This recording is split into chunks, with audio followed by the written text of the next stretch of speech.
Step into the world of power, loyalty, and luck. I'm gonna make him an offer he can't refuse. With family, cannolis, and spins mean everything. Now, you wanna get mixed up in the family business. Introducing The Godfather at ChumbaCasino.com. Test your luck in the shadowy world of The Godfather slot. Someday, I will call upon you to do a service for me. Play The Godfather now at ChumbaCasino.com. Welcome to the family. No purchase necessary. VGW Group. Void where prohibited by law. 21 plus. Terms and conditions apply. My name's Adele Onyango, and welcome to another episode of Legally Clueless. No, seriously, I have no clue what I'm doing, but I'm pretty sure I'm not the only one.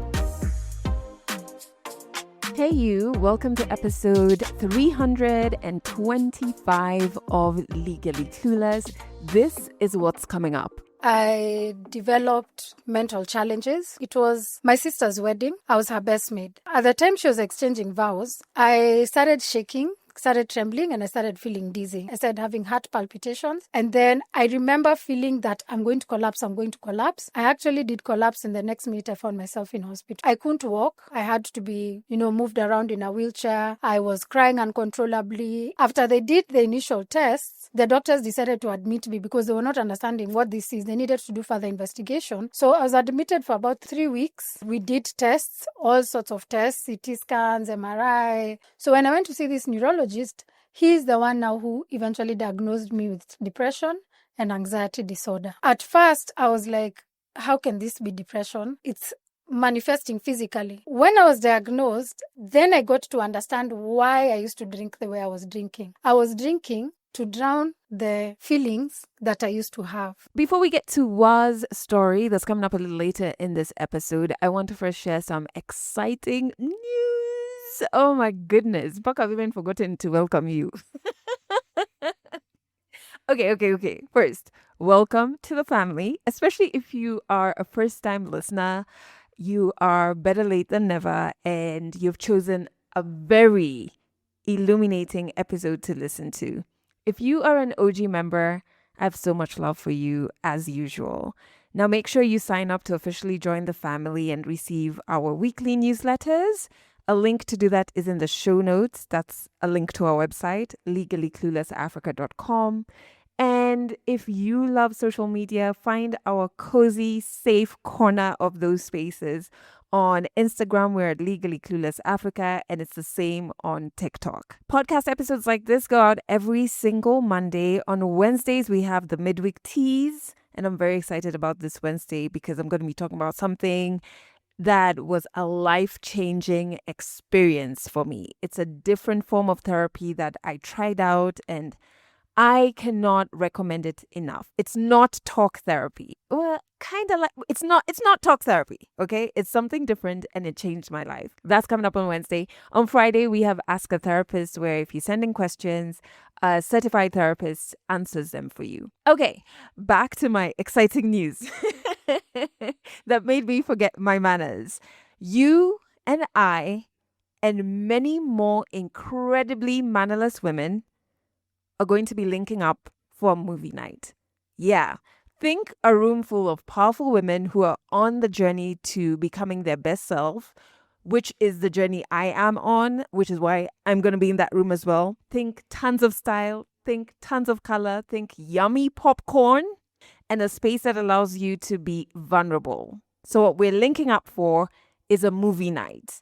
And you get to finally watch my debut film. It's happening on the 7th of June at 5 p.m.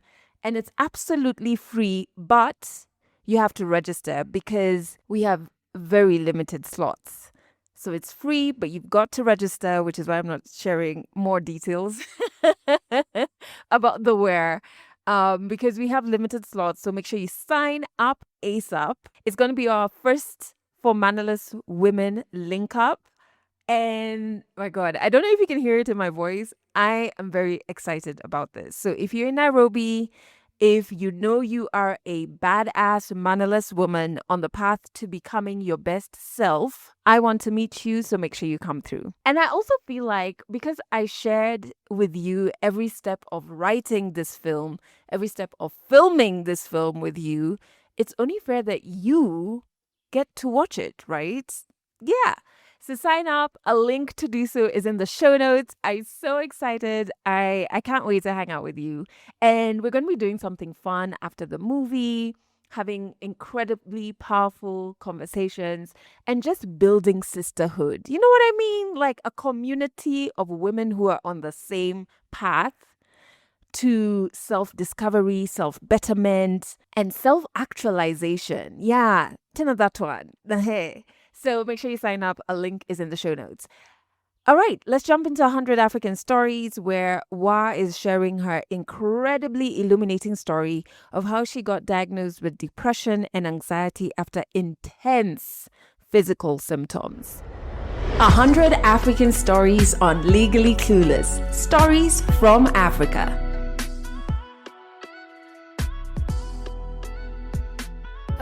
Hello, my name is Wariimi Karinge, also known as Wa. That is because people are not able to pronounce my name. They get stuck at Wa. So I am famously known as Wa. And no, I do not have an English name. My parents chose not to give us English names, or they call them what? Slave names. Actually, even most of my cousins don't have English names. The older ones do, but the younger ones, none of them have English names. So it's just a thing in the family. They just wanted to keep it strictly African. And actually, my dad dropped his English name at some point.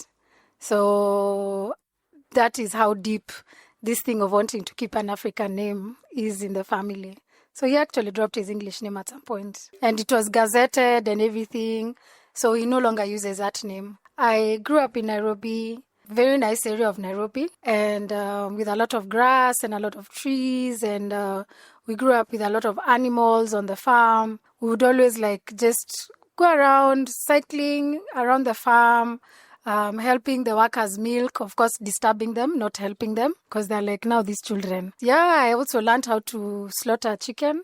Step into the world of power, loyalty, and luck. I'm gonna make him an offer he can't refuse. With family, cannolis, and spins mean everything. Now, you wanna get mixed up in the family business. Introducing The Godfather at ChumbaCasino.com. Test your luck in the shadowy world of The Godfather slot. Someday, I will call upon you to do a service for me. Play The Godfather now at ChumbaCasino.com. Welcome to the family. No purchase necessary. VGW Group. Void where prohibited by law. 21 plus. Terms and conditions apply. Like when I was in class 4.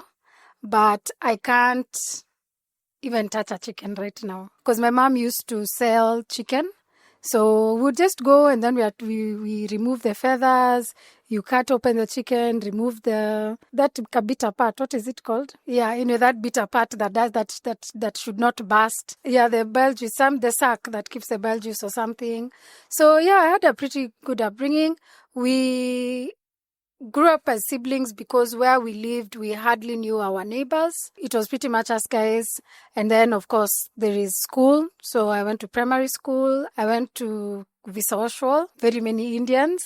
So that was quite nice. I enjoyed my primary school. In class 6, I transferred to a school called Serare Boarding School, which was in Ngong. I also really enjoyed that. We had a good time. I made good friends, some who I'm still friends with till today. And then I went to high school where I've never forgiven my parents for where they took me because I wanted to go to British system and they insisted on taking me to a public high school. And in fact, in my family, I'm the firstborn. The rest never went to boarding. I'm the only one who went to boarding. So I was in a school in Kiambu called St. Anne's Leoki.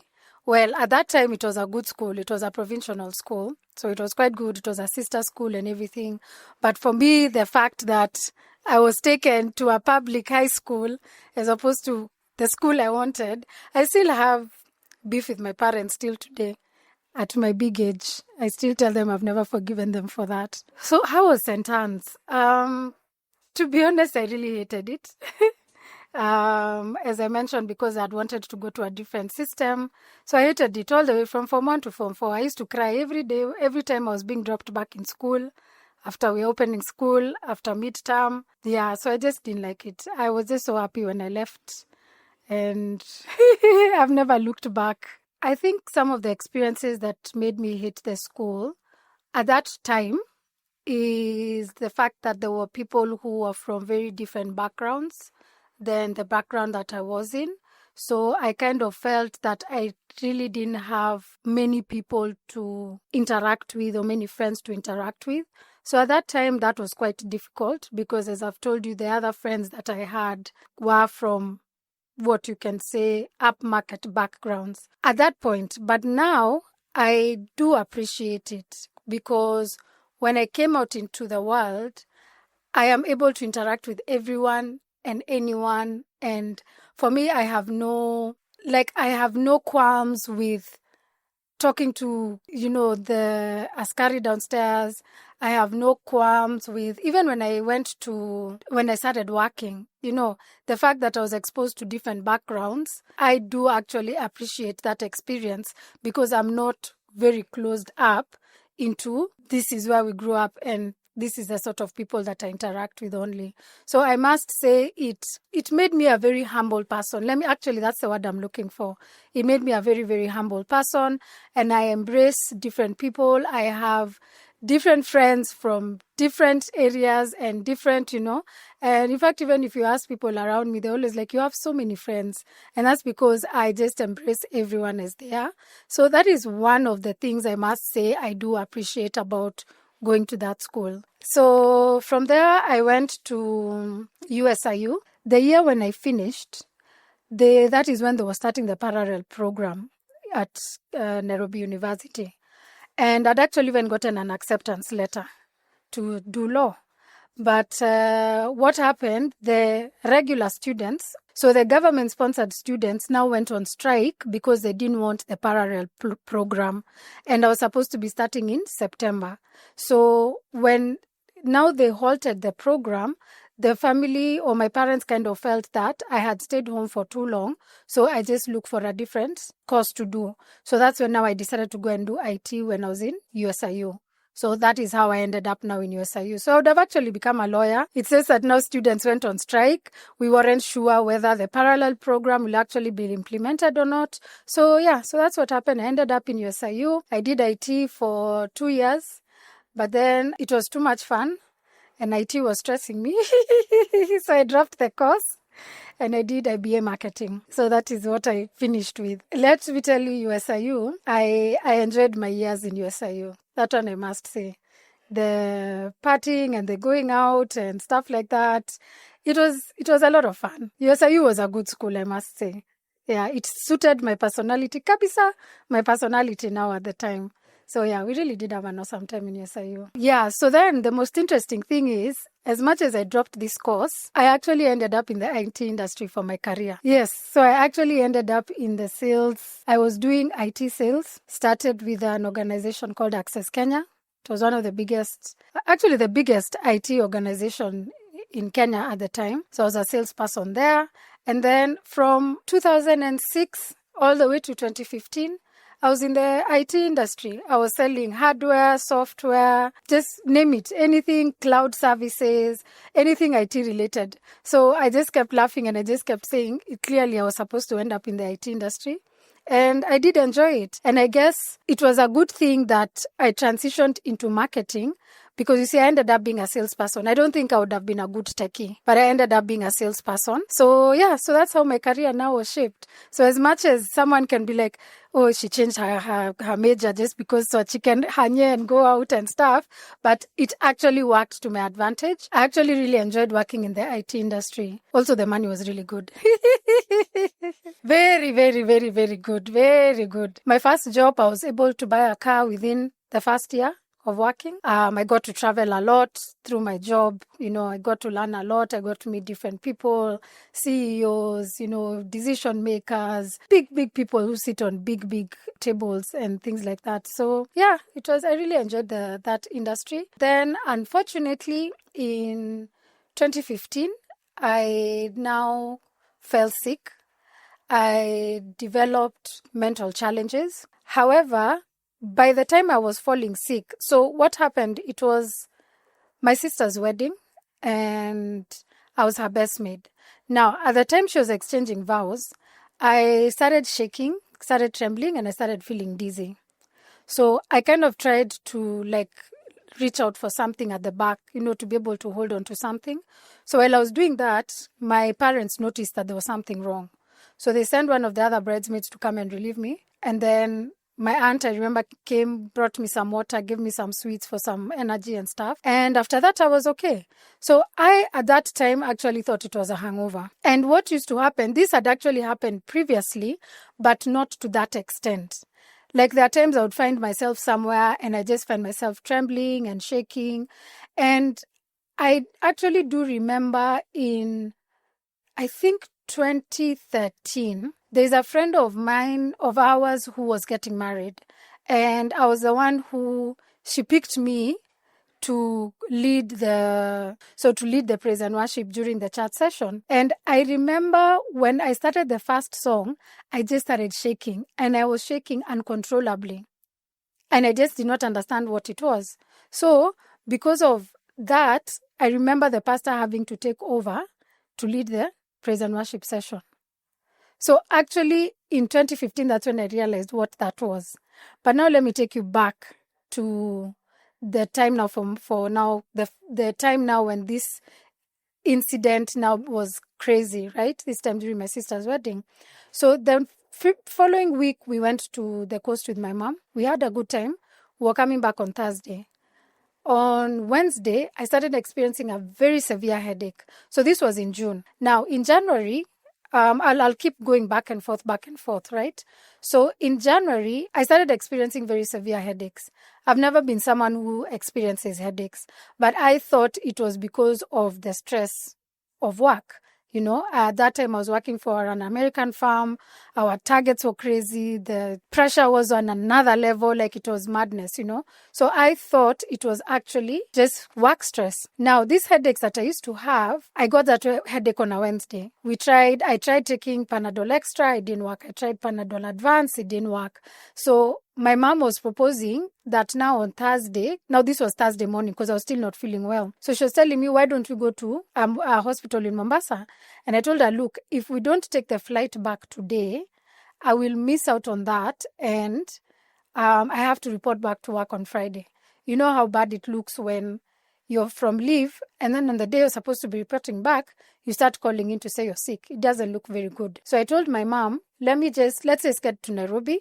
Let me just continue taking the painkillers. And then Friday, let me report to work, tell my manager that I need to go see a doctor, and then I leave. So what used to happen on Friday mornings, we used to have sales meetings where you call your number, what you're expecting for the next week and what you've closed for this week. Now, remember I had been on leave, and the manager who was there at that time, we used to have an in-house chat app, right? So an in-house one. So she was chatting me and she's telling me, you need to give an update on your sales. So I'm telling her, I've been on leave. Let the person who was sitting in for me do the update. Then she started telling me, this is unacceptable. You need to be on top of your business, blah, blah. So now I'm being lectured now on there. So the same feeling now I had when my sister, at the time for my sister's wedding, now I started trembling, I started shaking, I started feeling dizzy, I started having heart palpitations. That is your heart racing very fast. And then I remember feeling that I'm going to collapse. And I actually did collapse. And the next minute I found myself in hospital. I actually woke up in hospital. So at this point now, I couldn't walk. I couldn't make head or tail of what was going on around me. Like I knew I was in hospital, but I was not understanding what's up, what's going on. I couldn't walk. I had to be, moved around in a wheelchair. I was crying uncontrollably. If you ask me why I'm crying, I don't know why I'm crying, After they did the initial tests, the doctors decided to admit me because they were not understanding what this is. They needed to do further investigation because I can't walk now. I'm not remembering anything. I'm not making sense of anything. So I was admitted for about three weeks. And we did tests, all sorts of tests, CT scans, MRI, I remember there was even a time we did some tests. I don't even know what that test, and I was thinking about it the other day.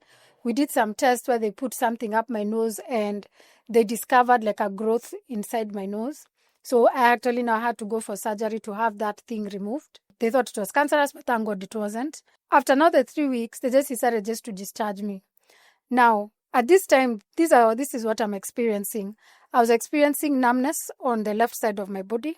It is Ryan Seacrest here. There was a recent social media trend which consisted of flying on a plane with no music, no movies, no entertainment. But a better trend would be going to ChumbaCasino.com. It's like having a mini social casino in your pocket. Chumba Casino has over 100 online casino-style games, all absolutely free. It's the most fun you can have online and on a plane. So grab your free welcome bonus now at ChumbaCasino.com. Sponsored by Chumba Casino. No purchase necessary. VGW Group. Void where prohibited by law. 21 plus. Terms and conditions apply. I was experiencing the heart palpitations. I kept now having what I can call kind of like seizures, right? I would have seizures. I would have shortness of breath. I'm not being able to get enough air. So I have to keep being told, okay, breathe, hold it, pull in, all those things.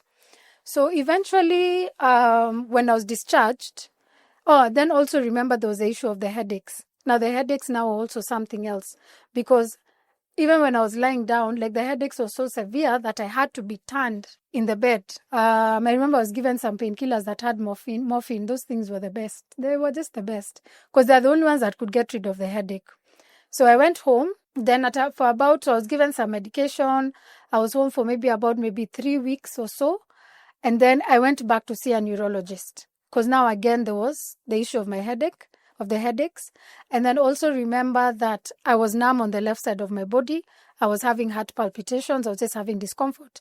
So I thought I had a neurological and a cardiological condition.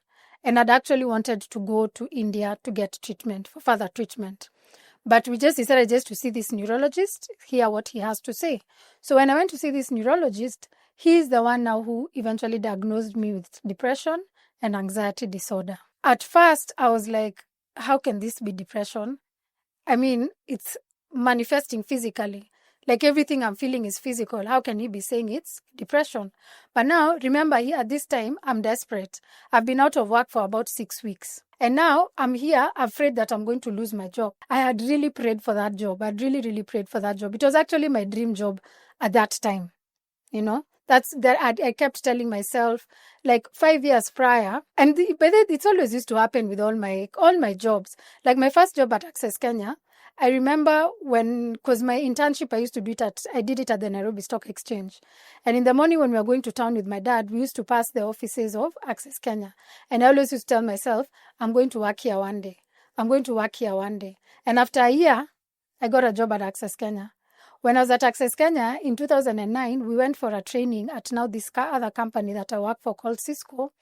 And we went for a training now at the Cisco offices. And I remember telling myself, I must work for this company. And in 2014, I got the job at Cisco.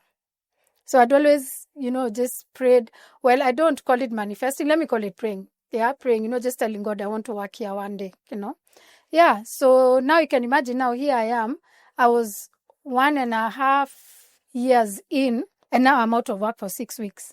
So when the neurologist told me that it's depression and anxiety, I actually went to see 3 other different neurologists. Actually, I've remembered. I went to see one at NHIF, he confirmed it, and I went to see another one at Karen Hospital, and he confirmed it. So I said, okay, fine. Let me go and see this psychiatrist. So I sent to a psychiatrist, and he did confirm. So you do some tests. There's an evaluation form that they give you, to question, like, have you been feeling hopeless in the past, this and this and this day, on a scale of 1 to 10, like that. Then after you fill out now that questionnaire, then they're able to tell where you fall.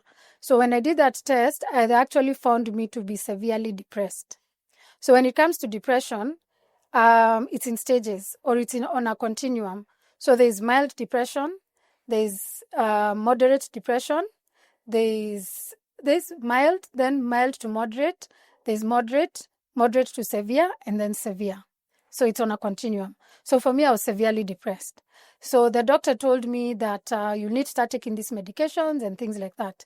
So I agreed immediately. I didn't want to fight because I was like, I need to get better so that I can go back to work. I can't afford to lose this job. Now, when you're treating mental illnesses, it is not like treating another condition where you have tonsils, you're given this medication, and it starts working immediately. They do what they call a trial and error method.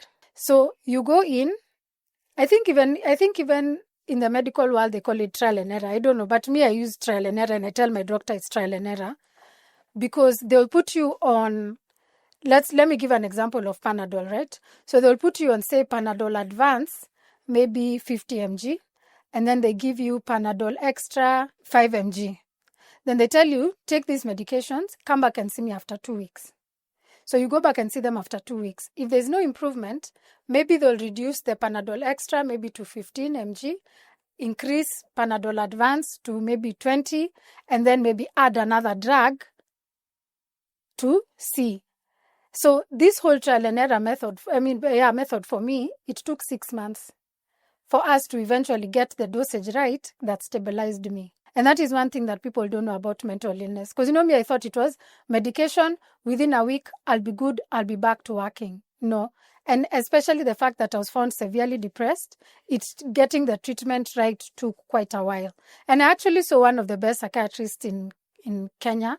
It says that now I ran away at some point because I felt that he was over-medicating me. And I think it was the best decision because I got another psychiatrist who does not believe in pharmaceutical treatment only. She would rather we try other methods first, which is the self-care. Are you working out? Are you eating right? Are you doing what? Things like that. So I'm happy about that.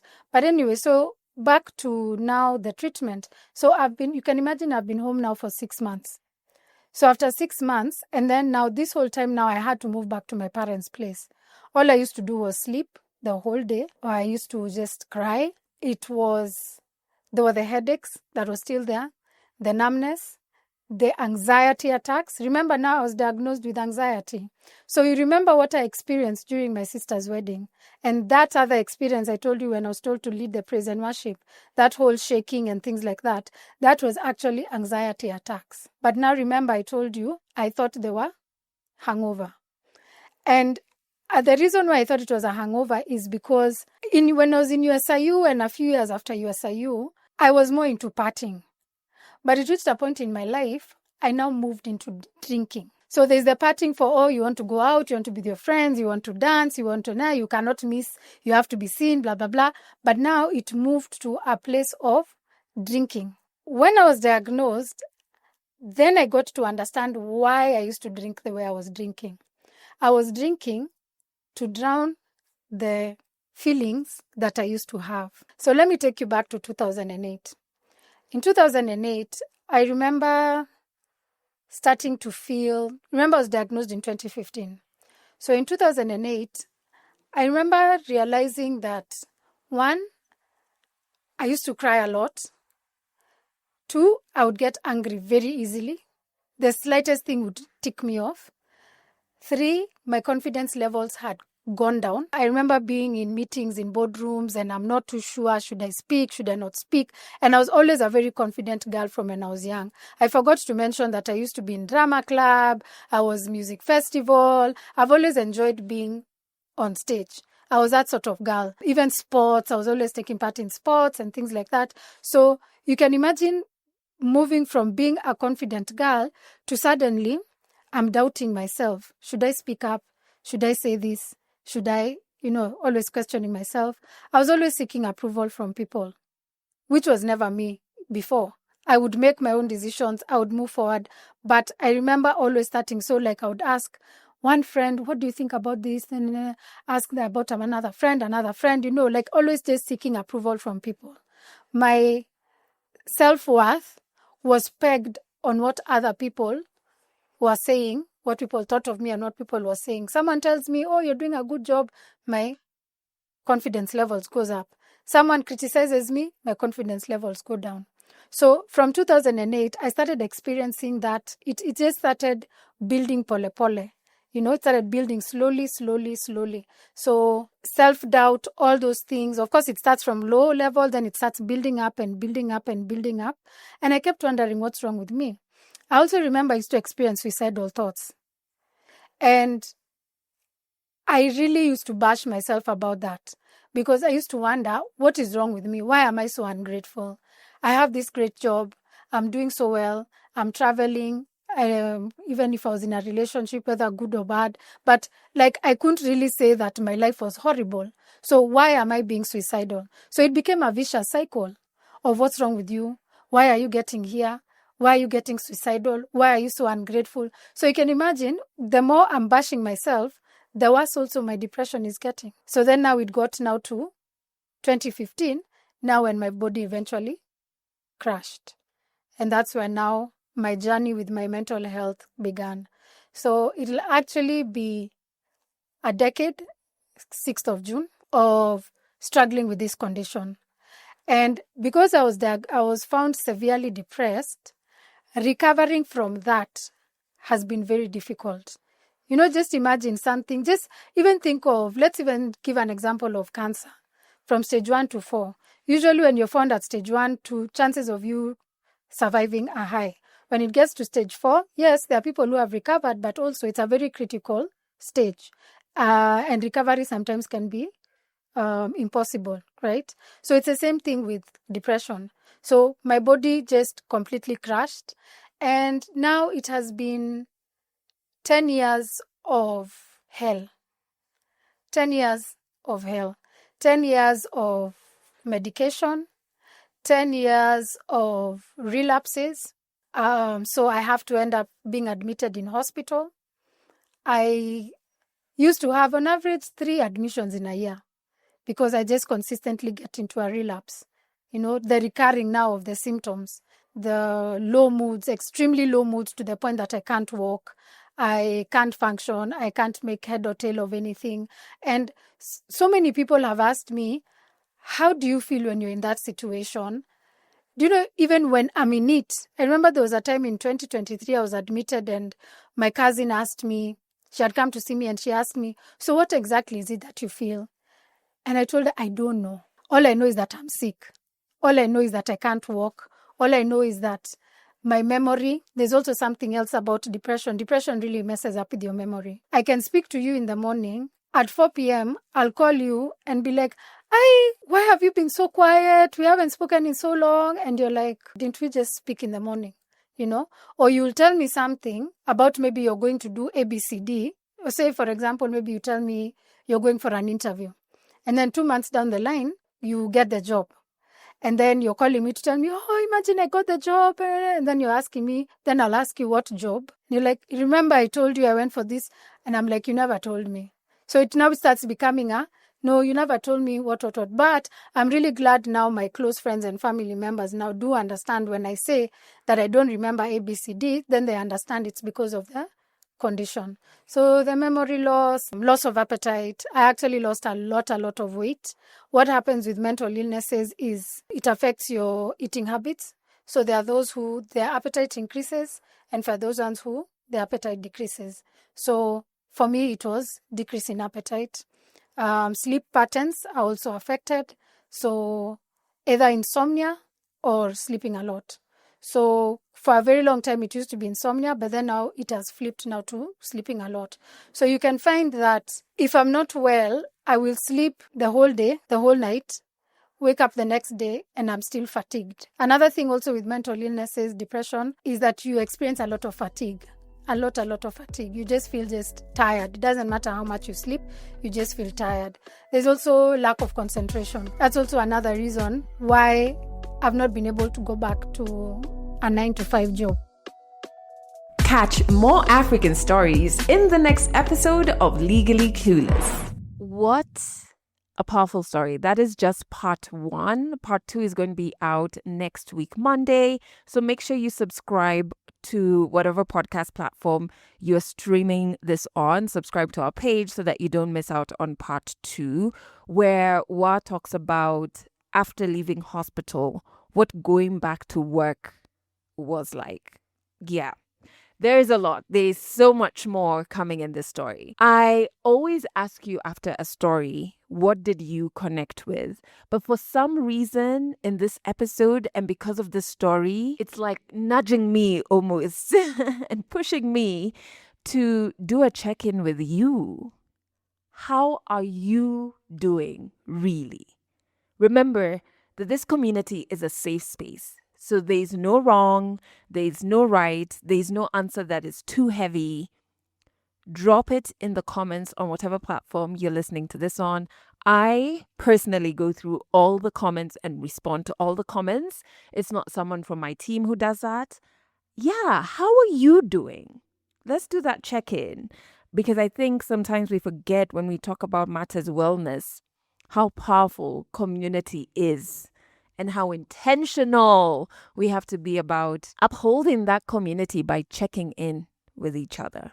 Yeah. So drop the comments, and as you do that, do not forget to sign up for our first ever movie night.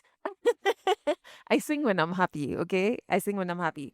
For mannerless women. Ooh, come through June 7th, 5 p.m. Absolutely free, but we have limited spots, so you have to register. Link is in the show notes for you to do just that. Thank you very much for being part of this family. I truly appreciate you, and I believe that you have everything it takes to heal. That's it for this episode of Legally Clueless. You can share this podcast with your friends. You can keep it for yourself. I'm not judging. Just make sure you're here next week for the next episode. Step into the world of power, loyalty, and luck. I'm gonna make him an offer he can't refuse. With family, cannolis, and spins mean everything. Now, you wanna get mixed up in the family business. Introducing The Godfather at ChumbaCasino.com. Test your luck in the shadowy world of The Godfather slot. Someday, I will call upon you to do a service for me. Play The Godfather now at ChumbaCasino.com. Welcome to the family. No